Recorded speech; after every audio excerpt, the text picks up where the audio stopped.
ये सत्संग क्या है, ये क्यों करना चाहिए। देखो, सत्संग का अर्थ है सत्य का संग, यानी संत अथवा परमात्मा के संग को सत्संग कहते हैं। और सत्संग करने से ही भगवान की प्राप्ति का मार्ग मिलता है। जिस रास्ते पर संत गए हैं, उनका संग किए बगैर परमात्मा की प्राप्ति नहीं हो सकती।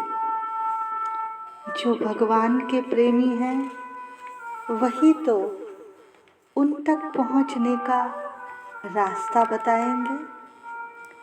साधुन के सत्संग से थर थर कांपे देह, कबहु भाव को भाव में मन मिट जाए स्नेह।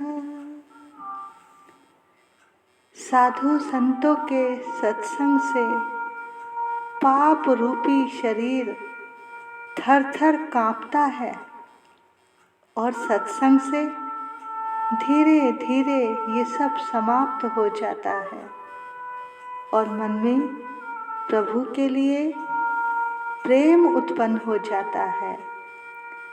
कथा कीर्तन कुल विषय, भवसागर की नाव, कहत कबीरा या जगत नाही और उपाय। संत कबीरदास जी कहते हैं, संसार रूपी भवसागर से पार लगने के लिए कथा, कीर्तन, भजन रूपी नाव की आवश्यकता है। इसके सिवा पार उतरने का कोई अन्य साधन नहीं है। सत्संग एक बिजली है, एक करंट है। जिस तरह से यदि कहीं आग लगी हो तो उसके पास आप जाओगे तो आप पर भी उसकी चिंगारी पड़ सकती है। इसी तरह यदि किसी ऐसे प्रभु के प्रेम में रंगे संत के पास, भक्त के पास बैठोगे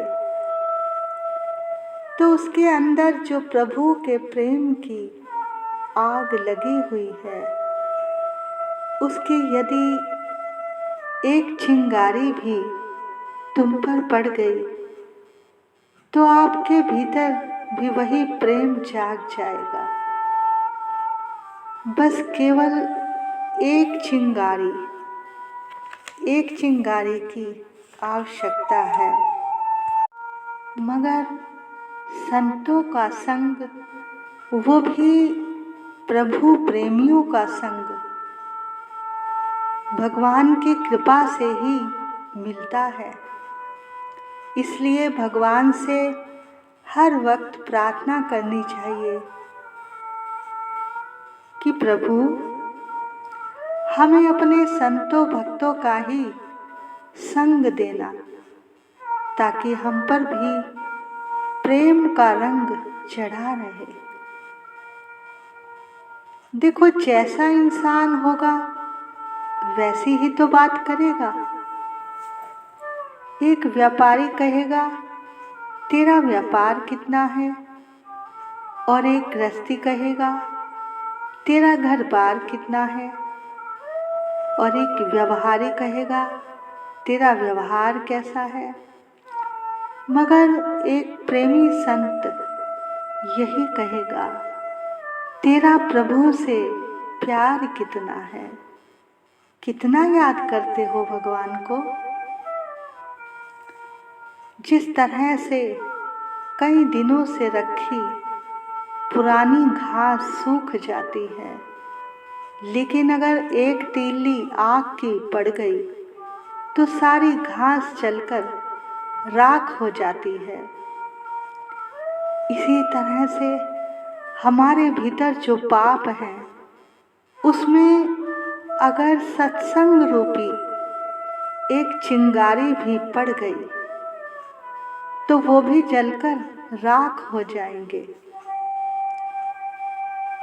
सत्संग से न जाने कितनों का हृदय परिवर्तन हुआ है। एक डाकू थे, घाटम सिंह जी, मीना जाति के थे। चोरी, लूटपाट, डकैती इनका पारिवारिक पेशा था।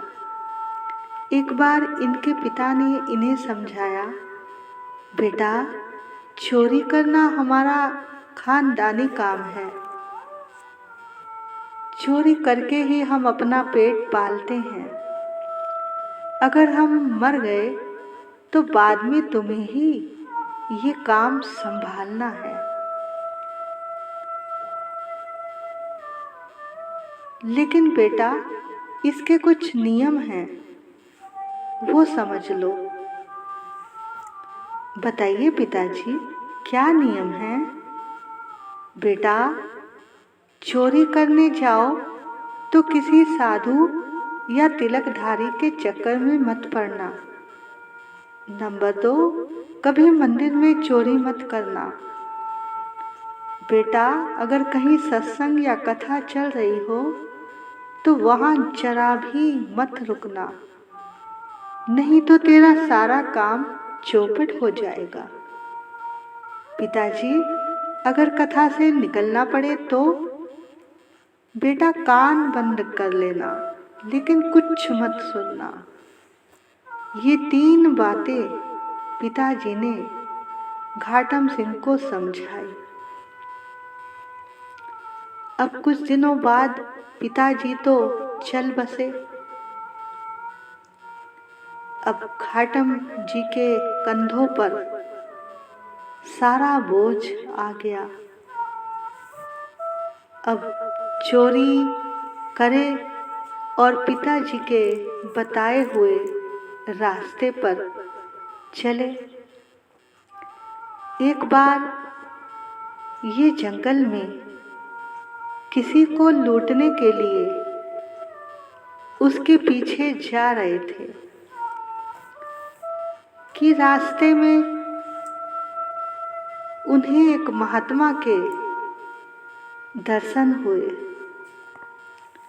अब देखो, संत महात्मा के अगर दर्शन हो जाएं तो उनके दर्शन मात्र से ही जीव का कल्याण हो जाता है। अब संत जी ने कहा, बेटा ये चोरी डकैती गलत कार्य हैं, इसको तुम छोड़ दो। तब घाटम सिंह जी ने हाथ जोड़कर कहा, हे महाराज, ये हमारी जीविका है और आज से नहीं, पीढ़ियों से चली आ रही है। इसको हम भला कैसे छोड़ सकते हैं? हमारे पिताजी ने कहा था, बेटा अपना धंधा कभी मत छोड़ना। अतः आप कोई और काम बता दें तो वो मैं अवश्य कर लूँगा। तब संत जी ने कहा, ठीक है, यदि तुम मेरी 4 बातें स्वीकार कर लो तो तुम्हारा कल्याण हो जाएगा। हाँ हाँ बोलो बाबा, वो कौन सी 4 बातें हैं, बताइए। तब उन्होंने बताया, एक तो तुम हमेशा सत्य बोलना, और दूसरा साधु सेवा करना, और तीसरा भगवान को भोग लगा के ही प्रसाद पाना, और चौथा भगवान की आरती का दर्शन करना।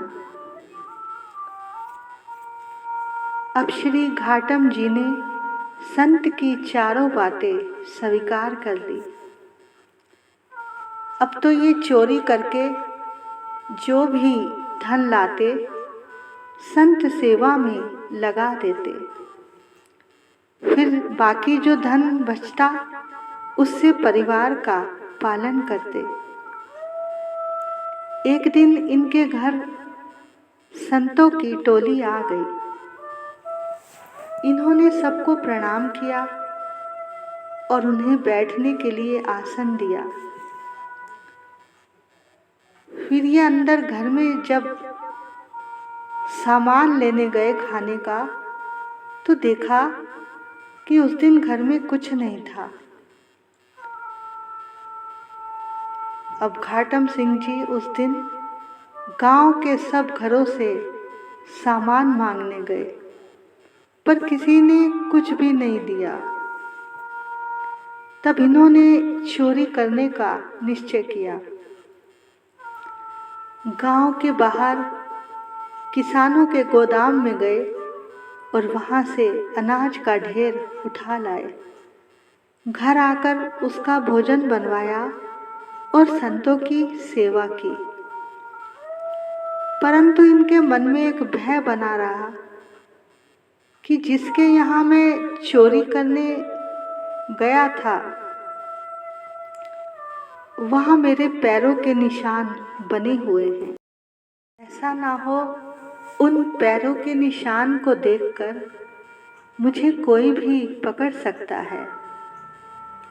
लेकिन तभी भगवान की ऐसी कृपा हुई कि तेज आंधी और बारिश आ गई कि वो सारे पैरों के निशान मिट गए। इससे इनके संतों के प्रति श्रद्धा और बढ़ गई। ऐसे ही एक बार इनके गुरुजी के यहाँ कोई उत्सव था। इन्हें बड़ी प्रसन्नता हुई। इन्होंने सोचा गुरुजी के पास जाना तो जरूरी है, पर इनके पास कोई पैसे भी नहीं थे। तब इन्होंने चोरी का निश्चय किया। इन्होंने एक सिपाही का भेष बनाया और एक राजा के अस्तबल में पहुंच गए। पहरेदारों ने पूछा, कौन हो भाई? पहले तो ये चुप रहे, लेकिन जब दोबारा पूछा, अरे भैया बोलो तो सही, कौन हो तुम? तब इन्होंने सच सच बता दिया कि चोर हूं। लेकिन इनके पहनावे को देखकर पहरेदारों ने इन्हें फौज का कोई अफसर समझा और इन्होंने अस्तबल से एक घोड़ा खोला और उस पर चढ़कर बड़ी शान से बाहर निकले। किसी ने भी इन्हें कुछ नहीं कहा। इनके कुछ दूर जाने पर रास्ते में किसी मंदिर में मंगला आरती हो रही थी। इन्होंने घोड़े को बाहर बांध दिया और आरती का दर्शन करने लगे। उधर जब सुबह हुई तो पता चला एक घोड़ा अस्तबल से चोरी हो गया है। अब पहरेदारों को पता चला कि ओहो, वो जो रात में आया था वो तो सच में ही चोर था। अब पता लगाने के लिए सब सैनिक घोड़ों पर सवार होकर चारों दिशाओं में फैल गए। पता लगाते लगाते वहीं पहुंच गए जहां वो घोड़ा बंधा था। देखने पर पता चला कि घोड़ा तो वही है, पर इसका रंग बदल गया है। वो जो काले रंग का घोड़ा था वो काले रंग से सफेद रंग का हो गया है। इतने में घाटम जी अंदर मंदिर में प्रणाम करके चरणामृत लेकर बाहर आए। सिपाहियों के पूछने पर घाटम जी ने सब बात सच सच बता दी। कि घोड़ा भी वही है और इसे चुराने वाला चोर भी मैं ही हूँ। पर हरि कृपा से घोड़े का रंग बदल गया है। ये सुनकर सिपाही बहुत हैरान हुए और घाटम जी को राजा के पास ले गए। घाटम जी के सच बोलने से और भगवान की कृपा से घोड़े का रंग बदलने से राजा बड़ा प्रभावित हुआ और घाटम जी के चरणों में पड़कर प्रणाम किया और उनके गुरु की सेवा के लिए बहुत सा धन और भूमि दान में दे दी और कहा कि जिसे बचाने के लिए भगवान ने घोड़े का रंग तक बदल दिया, भला उसे मारने वाला मैं कौन होता हूँ। इस घटना से घाटम सिंह की अपने गुरु के प्रति और श्रद्धा बढ़ गई। उसने उसी दिन से चोरी करना छोड़ दिया। अब वो भगवान की भक्ति करने लग गया। अब एक दिन उसके मन में आया कि प्रभु, अब तक आपने मुझे दर्शन क्यों नहीं दिया। देखो, जिससे प्यार होता है ना, उससे मिलने का भी मन करता है। तब उन्होंने बड़े आर्त हृदय से घाटम जी ने आंखों में आंसू भरकर एक पद गाया।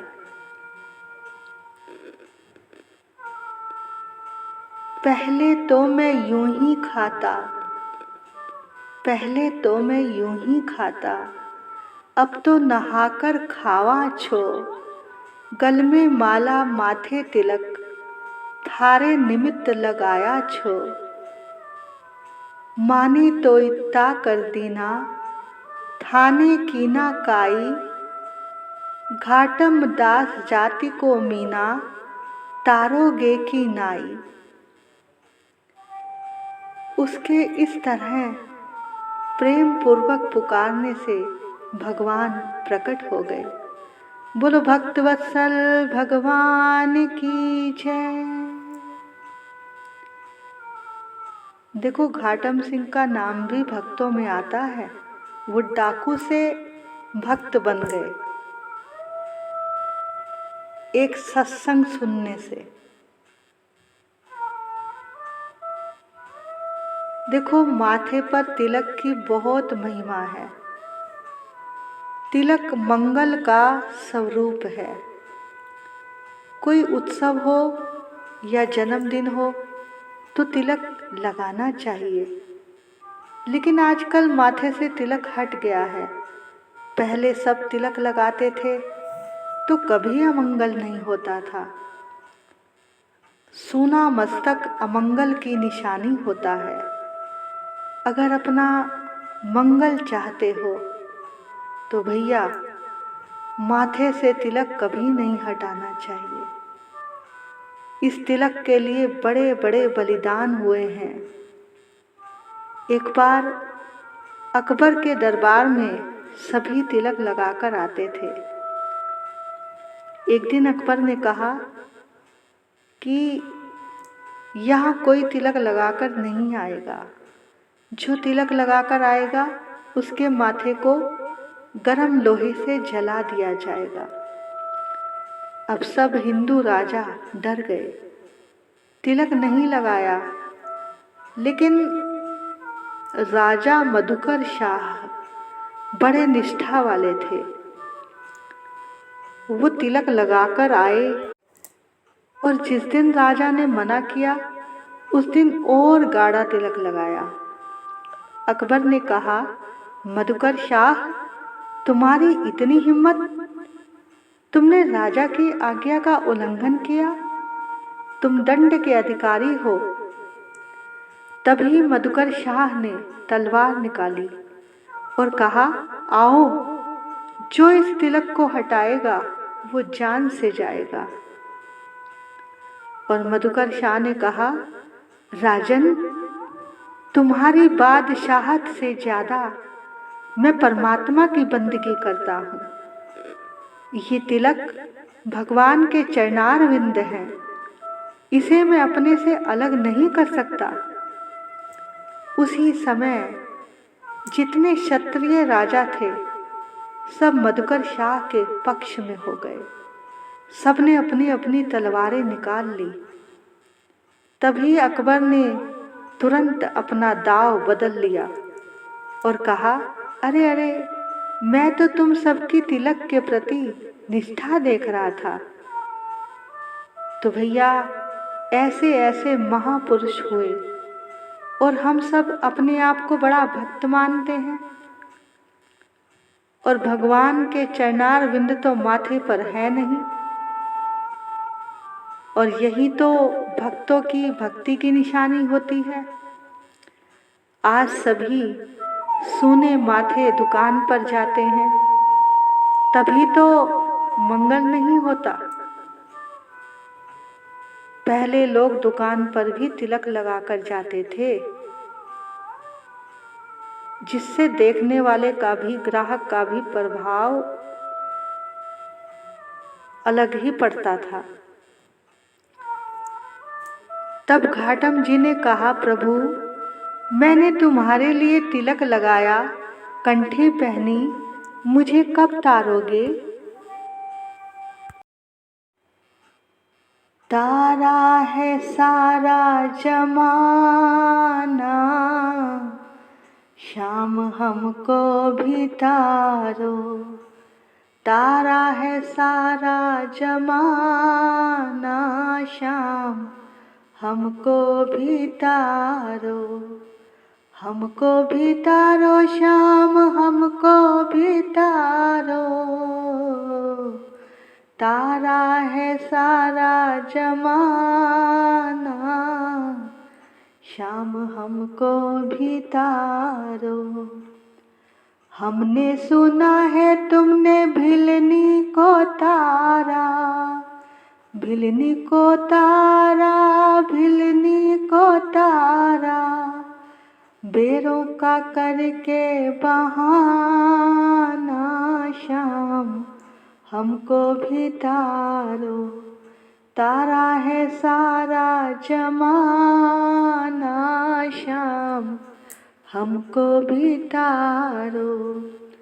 हमने सुना है तुमने मीरा को तारा, मीरा को तारा, तुमने मीरा को तारा। वीणा का करके बहाना, शाम हमको भी तारो। तारा है सारा जमाना, शाम हमको भी तारो। हमने सुना है तुमने द्रौपदी को तारा, साड़ी का करके बहाना, शाम हमको भी तारो। तारा है सारा जमाना, शाम हमको भी तारो। हमने सुना है तुमने कुब्जा को तारा, चंदन का करके बहाना, शाम हमको भी तारो। हमने सुना है तुमने अर्जुन को तारा, गीता का करके बहाना, शाम हमको भी तारो। तारा है सारा जमाना, शाम हमको भी तारो। हमने सुना है तुमने केवट को तारा, केवट को तारा, शाम केवट को तारा। नौका का करके बहाना, शाम हमको भी तारो। हमने सुना है तुमने नरसी को तारा, नरसी को तारा, शाम नरसी को तारा। बात का करके बहाना श्याम हमको भी तारो।